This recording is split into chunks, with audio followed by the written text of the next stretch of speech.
आंवला नवमी के दिन कि शंकर भगवान भूत भावन भूतेश्वर जब भगवान आंवला नवमी के दिन श्री हरि नारायण आंवले के वृक्ष की पत्तियों पर शयन करेंगे और भगवान शंकर उनका अनुमोदन करेंगे, तब श्री हनुमान जी महाराज उनसे विनती करने के लिए पधारते हैं। 33 कोटि देवता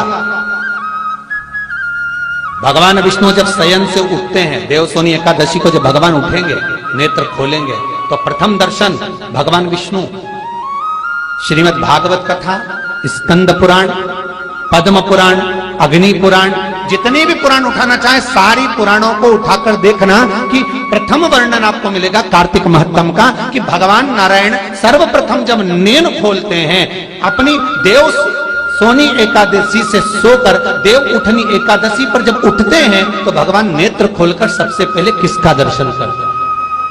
किसका दर्शन? स्कंद पुराण कहती है, विष्णु पुराण कहती है कि भगवान नारायण जब नेत्र खोलते हैं तो खुद की अर्धांगिनी लक्ष्मी भी नहीं, महाराज ब्रह्मा आदिक देवता सब खड़े पर भगवान नेत्र नहीं खोलते। कब तक? जब भगवान शंकर अपने ही मुख से भगवान श्री हरि का गुणगान नहीं गाते, डमरू का नाद नहीं। आंवला नवमी का आप लोग साधना करते होंगे। जब कार्तिक के महीने में आंवला नवमी का व्रत आता है तो जो उपास नहीं भी रखते हो, जो पूजन नहीं भी करते हो, उनसे मेरा निवेदन है कि स्कंद पुराण में कार्तिकेय के पावन चरित्र में स्कंद पुराण में स्पष्ट किया गया और कल्याण का कार्तिक खंड पढ़िएगा, कभी योग लगे तो गीता प्रेस गोरखपुर का कार्तिक खंड पढ़िए,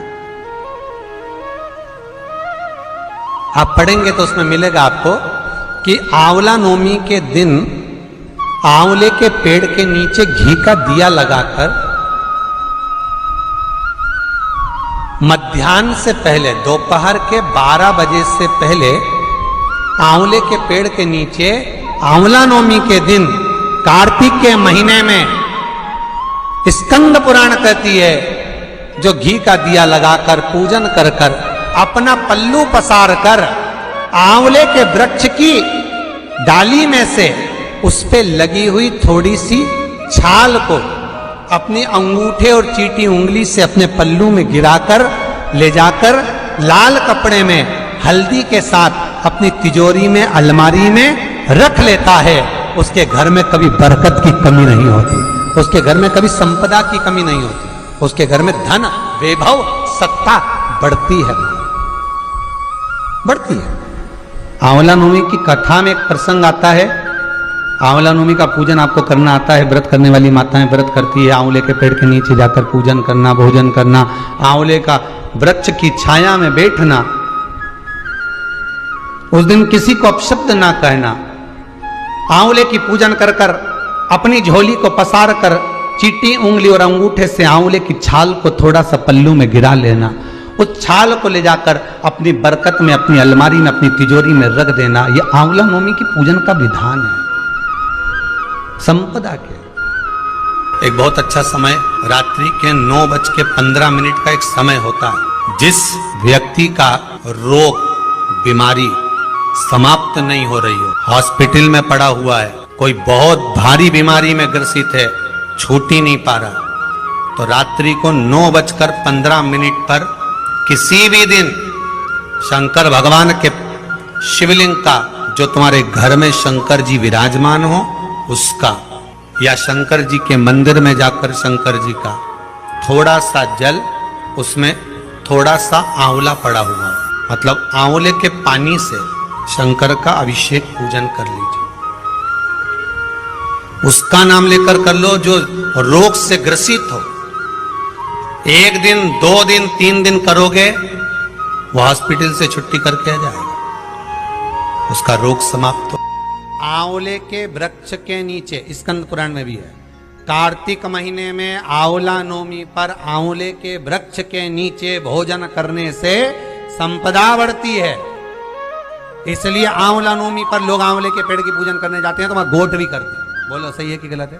वहां लोग टिफिन लेके जाते थे, पहले भोजन करते थे आंवला नवमी पे, आंवले के वृक्ष के नीचे भोजन करने पर संपदा बढ़ती। आंवला नवमी का दिन कार्तिक में पड़ती आंवला, ठीक है। जगत गुरु शंकराचार्य जी कह रहे हैं माँ तो कृपा कर दो। माँ कहती है इसने कोई दान नहीं करा, पुण्य नहीं करा, सत्कर्म नहीं करा, तुम्हें कैसे दान? दान का फल दान।